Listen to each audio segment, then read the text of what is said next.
السلام علیکم پیارے دوستو، سعودی عرب میں ہونے والا ایک دلسوز واقعہ جس کا آخری پہلو ہمارے لیے ایک بہت ہی روشن مثال ہے۔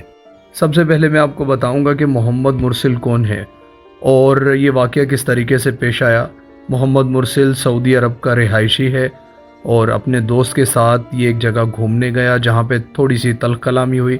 تلخ کلامی کے بعد اس سے اپنے ہی کزن کا قتل ہو گیا۔ قتل ہونے کے بعد یہ بہت ہی زیادہ غمگین ہو گیا، اداس ہو گیا، کیونکہ اسے پتا تھا کہ سعودیہ میں قتل کی سزائے موت ہے۔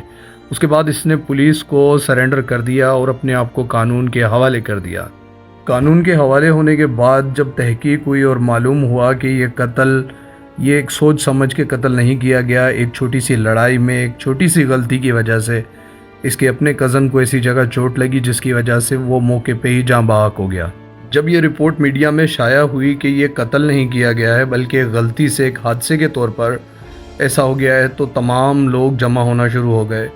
چاروں طرف سے لوگوں کے دلوں میں ہمدردیاں پیدا ہو گئی، جس کے بعد اس کے حق میں پہلی بار کسی قاتل کے حق میں سعودی عرب میں ایک تحریک شروع ہوئی اور ایک درخواست شروع ہوئی مقتول کے ورثاء سے کہ اسے معاف کر دیا جائے۔ محمد مرسل کے قبیلے کے تمام لوگ جنہوں نے اپنے پاؤں پہ رومالوں کو باندھ لیا، اپنے سر سے رومالوں کو ہٹا لیا، اپنی چادروں کو سامنے بچھا دیا اور مقتول کے گھر پہنچے۔ گھر پہنچنے کے بعد انہوں نے اپنی چادروں کو، اپنی عزتوں کو ان کے سامنے رکھ دیا اور معافی کے طلبگار ہو گئے۔ اس میں بڑا چھوٹا بزرگ سب لوگ معافی کے لیے سامنے آ گئے۔ دوسری طرف محمد مرسل کی ماں جو زاروں قطار رو رہی تھی، اپنے بیٹے کو چوم رہی تھی، آخری وقت تک گڑ گڑا رہی تھی، اپیل کر رہی تھی، درخواست کر رہی تھی مقتول کے ورثاء سے کہ خدارا میرے بیٹے کو معاف کر دیا جائے، اس کے خود کے چھوٹے چھوٹے بچے ہیں۔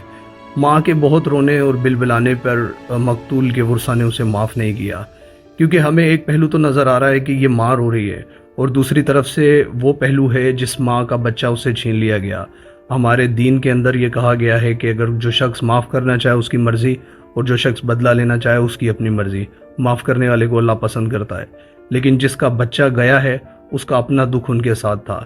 اب یہ تمام لوگ جو لوگ معافیاں مانگ رہے ہیں، یہ تمام کے تمام اس میں عام لوگ بھی ہیں، شہری بھی ہیں، عرب کے لوگ بھی ہیں، دور دور سے بڑے بڑے سردار اور قبیلے والے آئے جنہوں نے اپنی قمیضیں تک اتار کے ورثاء کے سامنے رکھ دی۔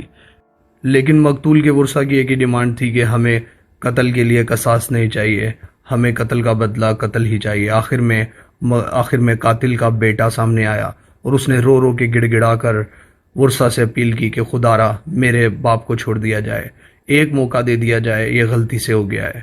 لیکن ورثاء نے اس بات کو تسلیم نہیں کیا۔ اس سب دل سوز واقعے کے بعد ہمارے لیے ایک روشن سبق ہے۔